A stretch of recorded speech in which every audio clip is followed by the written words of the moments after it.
Quirino Bridge at ayan na yung on-ramp pakanan dito, no? Ayan sa taas. Dito sa unahan, ayan sa harapan lang natin, tapos na sila mag-grill at meron ng steel casing na nakabaon, tapos nilagyan ulit ng takip. Nilagyan na rin ata nila ng ano yun, pundasyon. Sinimulan ko to, walang naniniwala sa paligid ko. Ayan, magandang tanghali po sa lahat. Nandito po tayo ngayon sa ilalim ng double decker Pandakan. Ito po yung Skyway Stage 3 at ayan, mag-update po ulit tayo dito sa on-ramp along Osmeña Highway. Titingnan natin kung ano na yung latest na progress ngayon doon. Tara, let's go! Ayan, umpisahan po natin yung update natin dito, no? Sa ito yung Labores Street pakanan. At nasa ilalim po tayo ng double decker Skyway Stage 3 po ito, no?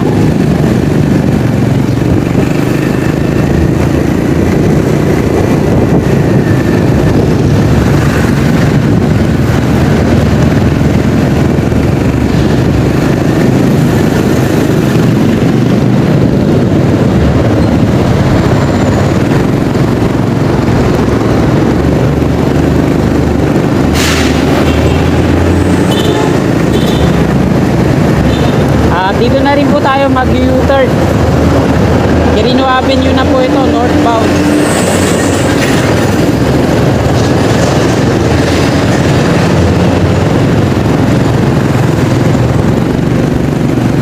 At ito na yung Plaza Azul.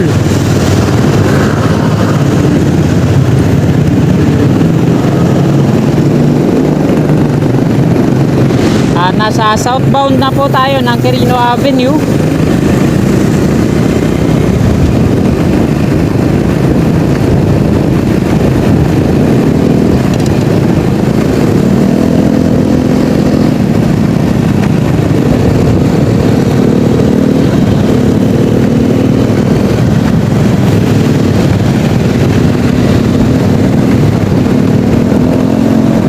Ito po yung on-ramp dito sa Pandakan patungong Skyway Stage 3 Naiya, Alabang.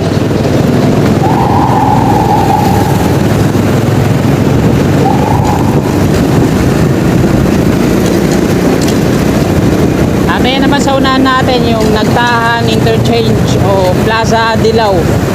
Kakanan po muna tayo dito at sisilipin ulit natin yung Quirino Avenue Extension off-ramp to UN Avenue. Ito yung sa taas natin. Dito ako naubusan ng gasolina nung nakaraan. So ngayon, lagi ko nang pinupultang para wala nang wala nang sabit. Kasi sira na tong gauge ng ko speedometer ko eh. Hindi na ikita kung may gasolina pa o wala.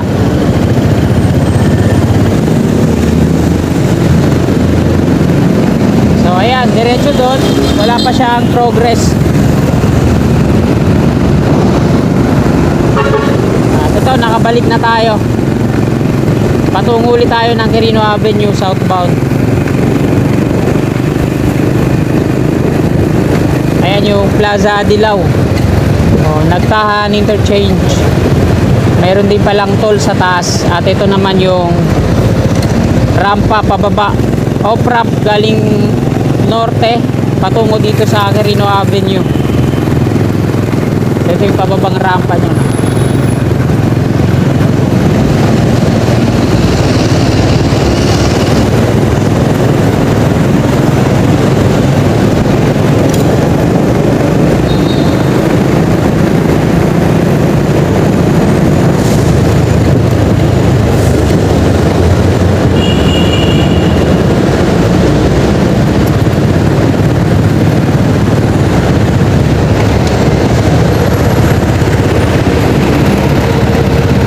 Dito na tayo sa Pedro Hill Street.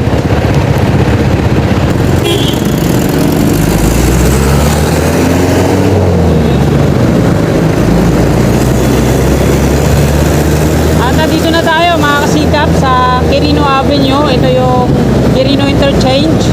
So dito sa kanan natin, kaya pinutol yung mga puno dyan. Dito dadaan yung on-ramp patungong Top Roas Boulevard, no? Ito dito sa kanan natin ito. So may ginawa akong sketch dito, no? To picture. Ito po yung on-ramp dito sa harapan natin. Ayan, yung abang na yan. Ito. Tapos ito naman yung off-ramp sa baba mula south patungong Top Roas Boulevard. At ayan naman yung on-ramp sa taas na viaduct. So nagsasanga din siya dyan, no?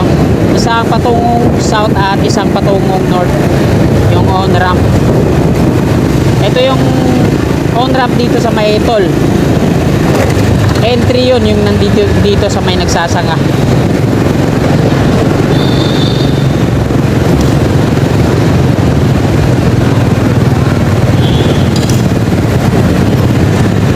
Nandito na tayo sa Angel Linaw Street.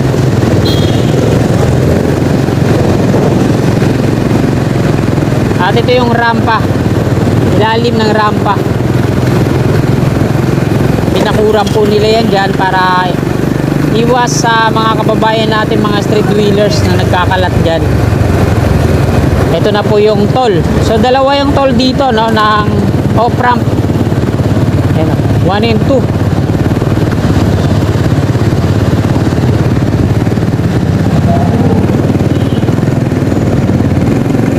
At ginagawa din pala dito yung yung drainage, no. At nilagyan nila ng mga concrete barrier, harang. At dito ako mag-U-turn.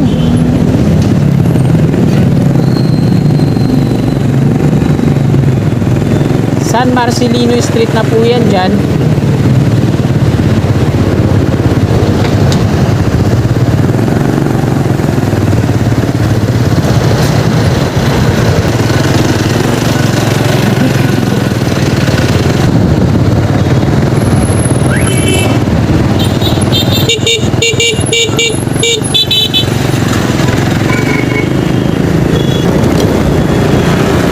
At ito na yung on-ramp at off-ramp, mga kababayan, mga kasikap.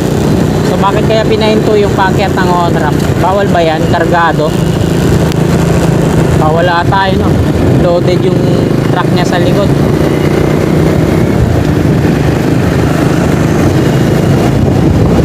At ito naman yung abang patungong extension Top Roas Boulevard. So waiting na yan dyan kung kailan mag-start. Nagpo-form sila dito ng mga box culvert sa Center Island. At di pa rin tinatanggal yung mga steel plate bar dyan.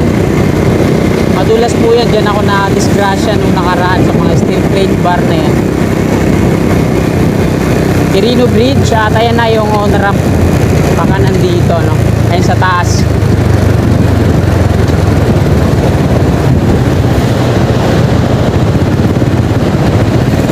At ito yung construction dito sa kanan. Skyway on ramp, southbound along Osmeña Highway.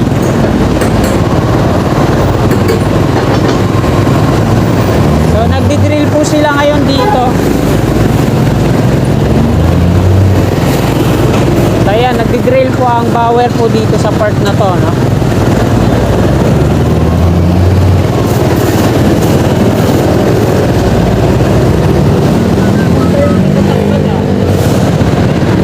Dito sa unahan, ayan, sa harapan lang natin, tapos na sila mag-drill at meron ng steel casing na nakabaon, tapos nilagyan ulit ng takip. Nilagyan na rin ata nila ng pundasyon, rebar. Ay, isa lang yata, no? Magiging pier dito. Kasi nung nakaraan, dalawa yung binutas nila doon sa may crawler crane, sa may naka-blue ng helmet. Doon sa part na yun, nagbutas din sila doon. Tapos ito din naman, butas din dito sa harapan natin. Yung pinaliguan pa nga ng mga bata yung nandoon. Malaki din yung butas noon. Dalawa yung butas dyan. Pero kung titingnan natin, parang isa lang ata ang gagawing pier dyan, no? Tatabayanan natin kasi dalawa yung naging butas dyan. Kung susundin nila yung dati. At dito naman sa harapan natin, silang mga rebar gauge na nakabound dyan. Bilangin natin, dalawa, halos magkatabi lang, ano. Tapos dito sa part na to, nagkaroon din sila ng butas dito. Bali tatlo yung butas ko dito, eh. Dito sa may motor na yan, ayan, may steel plate bar na nakapatong. So magdi-drill din ata sila dito. So yung distance ng mga pier dito, may iksi lang, no? Hindi gaanong mahaba. Sabayanan natin yan at lagi naman ako mag-update dito.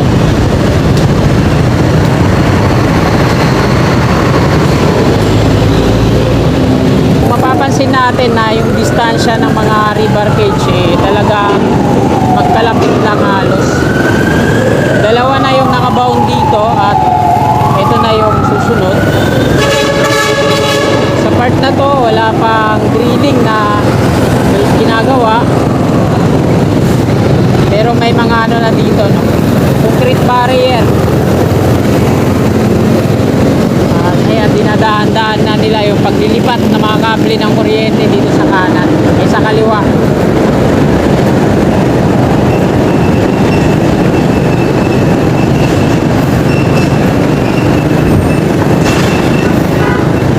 Nasa Osmeña Highway na po tayo.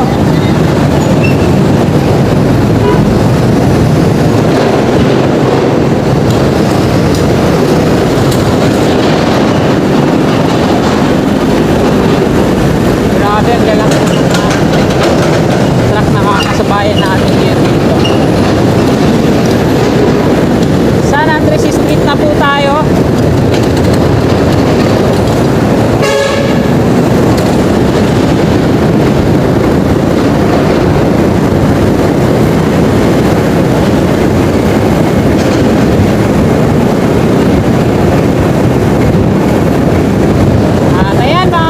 Dito na po nagtatapos tong video na to. Marami pong salamat mga kasikap sa patuloy nyong suporta at panonood ng aking mga vlog.